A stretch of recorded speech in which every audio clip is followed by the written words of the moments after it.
Join the movement. Go all electric with Pure Electric.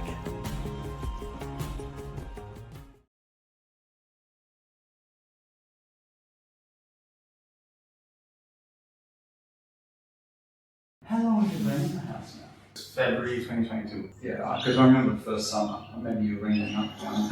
Oh, so And then we just went through opening it up to get the airflow through, and within a week the house was totally different. it was very different, yeah. And I think as well, we got a better understanding on how to operate the house. But that Yes. took a while. There are fundamentals about how to get the best out of a massive solar home. But every home's slightly different. You've got a two-story, so it means your upper floor retains more heat, it's more difficult to protect because it's so exposed. But also the upper floor helps airflow, helps the lower floor because you generally get better airflow through the upper floor. Like your staircase, you've got an airlock down the stairs here to stop any heat in summer, in winter I should say, going up the stairs. As long as you keep it closed in winter. But then in summer you can open it, whatever heat is down here will go upstairs and that will be taken out because of the airflow.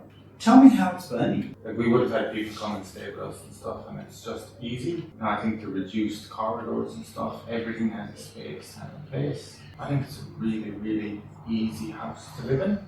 It is, yeah. The connection with the garden, like this space for us is very much a kitchen, outdoor space. The fact that the breeze goes that way for me makes a big deal. And like you're encouraged to open up that space, keep the house cool and stuff in the evenings. The open plan design is wonderful because we come together, we spend a lot of time together. We're not cooped up in different rooms. This room gets used quite a lot, and then we have the space upstairs as well where the kids, there's a TV up there, we've just put a piano up there now as well.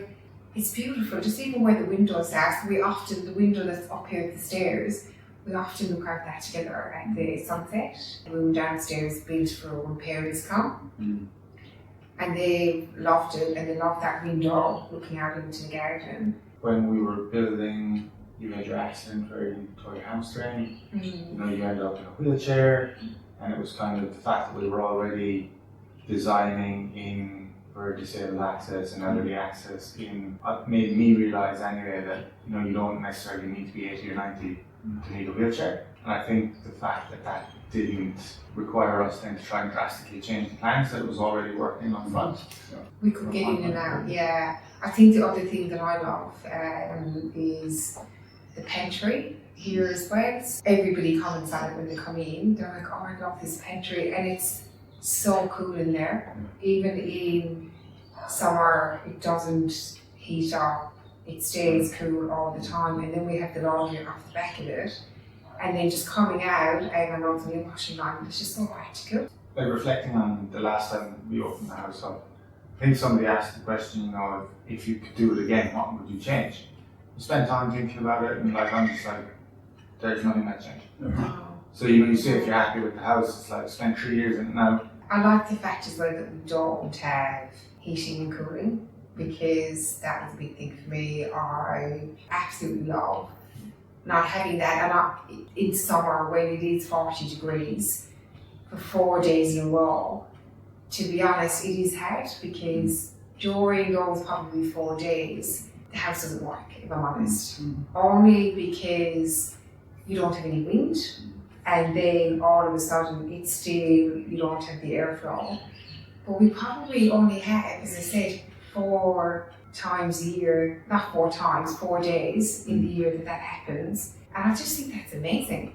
And that surprised me because I wasn't convinced. When Mike mentioned to me about building this house, I was like, you know, the material you put on for your floor, the orientation of the windows, the airflow, you'll have consistent temperatures throughout the year. I didn't believe it, but it is actually true. It does work, and that's the thing. That was the other thing we were talking about today was, you know, you go into houses with active heating and cooling, and you get warm spots and cold spots. Whereas, you know, you were talking about the environment and being aware of where you are. It's very much and I more live where I live than I ever did previously. And if you're getting one of those peaks like where it's going to be, mid-40s for 4 or 5 days, you see it coming, you're getting ready, Yeah. and you might get through 3 days of it, and then by the back end it'll be like, yeah, it's cooling off, and then 2 days, cool the house out is what we want to do, and you're a lot more in touch with your environment. But we've had people come into the house when it's hot, and they're like surprised how cool it is. And Come winter, going, it's like, geez, your house is pretty warm. And it's they all comment on the flooring in winter. People walk in and like, have you got underground heating? Like, no. And because it's the sail shades down, the sun's coming in, we don't wear jumpers in the house in winter. So when we were in our old house, you had to put a jumper on. I've had to put one yet on because it's freezing in the house. Whereas, we don't have anything like that. It's, we might put a little blanket on in the evening, but mold and stuff in Ireland is a big thing. I think we've got like the 2 hottest rooms in the house would be the ensuite upstairs and the bathroom upstairs, And we had the conversation when we were designing it. It's like, you need to close the doors to this room, and I think that bathroom upstairs is the hottest room in the house. And I'm so happy because there is no chance you're ever going to get mold inside that room, and it's fantastic. It's little things like that. It's like, no, we want to put a window here because it's going to bring the heat in, and then avoid this situation in the future. And I think the lack of gas in the toilets is a big thing. we don't have to clean showers. It's interesting because all of those things, it's just design. Like, you don't have any double glazing. There's no super expensive windows. You chose these doors to spend a bit more, but that was really a lifestyle choice, not a performance choice. Or the airflow, and interesting, after 3 years, you still don't feel as if you need any heating or cooling. And we've had the last 2 summers, when it comes to summer, that will really hit most people from Europe. 40 degrees and in the high 30s on a consistent, after the 2 most difficult probably summers we've had for decades. No, and it's when we can open up this, big long door behind you. We don't have to close that because once the breeze comes in, it's perfect. Even if it is a really hot, stinking day, we still manage to open up we have that opened a lot. So it's been good. I think with the elements and the automated blackout blinds, it's like we'll close it, it's really hot, like middle of the day, we'll close blinds. To keep that radiant heat out. So I think, and that was a decision to go to something like that rather than double glazing, just from the expense. Double glazing wouldn't give you the performance you're after. See, the thing about double glazing is that what it's good for is a conditioned space. Conditioned space is a mechanically heated cool space because it keeps convective heat or convective cool in a house. But when you live, you've got the doors open, you can open it through the door, and other people have to close it up with the air conditioning on, you can open it.